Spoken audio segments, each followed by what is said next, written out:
compartilhando então a catequese do Papa Francisco, ao parágrafo 306. Nós ainda estamos partilhando as normas e os discernimentos justamente para situações de fragilidade, como acompanhar, discernir, como integrar as fragilidades humanas.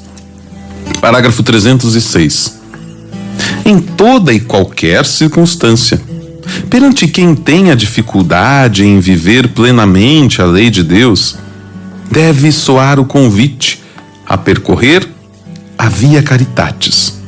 Veja só, em toda e qualquer circunstância, diante de quem tem dificuldade para viver esta plenitude da lei de Deus, deve ressoar então este convite para percorrer o caminho do amor. São muitos que têm dificuldade de viver plenamente a lei de Deus. E aí, como nós podemos ajudar? Primeiro, aqui então diz o Papa, ressoa um convite. Convite de quem? Em primeiro lugar, de Deus. Mas um convite que também deve ser nosso. Nós, como pastores, como auxiliares nesta caminhada, vamos percorrer a via caritatis. Vamos percorrer o caminho do amor. A caridade fraterna é a primeira lei dos cristãos. Então vamos lá. Olha só. Caridade fraterna é a primeira lei dos cristãos.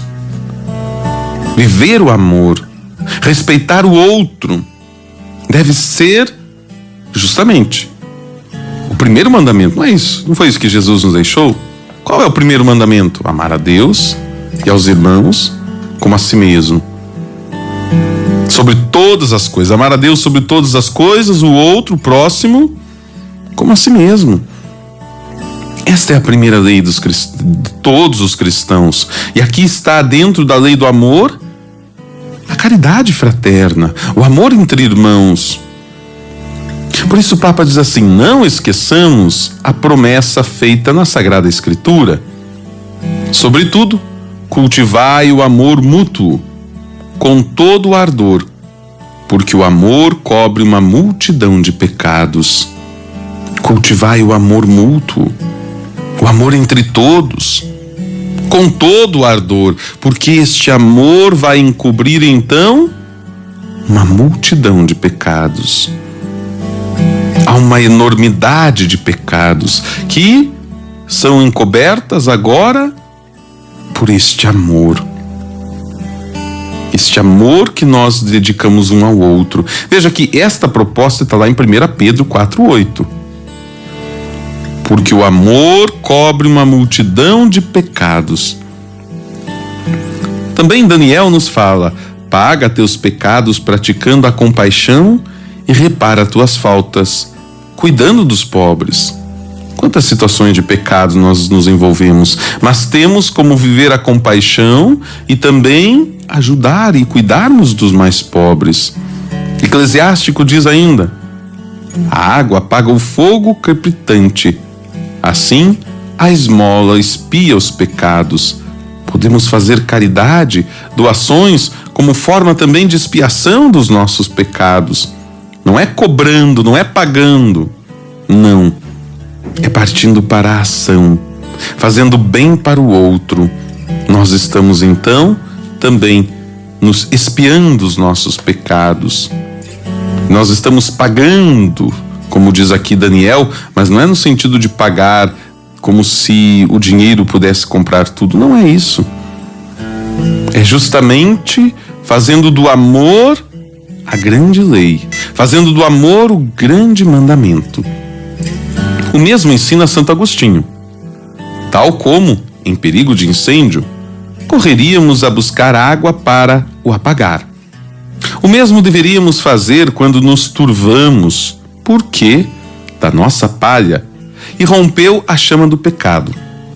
Assim, quando se nos proporciona a ocasião de uma obra cheia de misericórdia, alegremo-nos por ela, como se fosse uma fonte que nos é oferecida e da qual podemos tomar a água para extinguir o incêndio. Olha a comparação então que Santo Agostinho faz aqui para nós. Que interessante.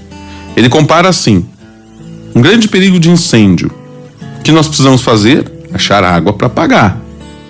Então, da mesma forma que precisamos encontrar a água para apagar um incêndio, assim é a misericórdia, a ocasião para agir com misericórdia.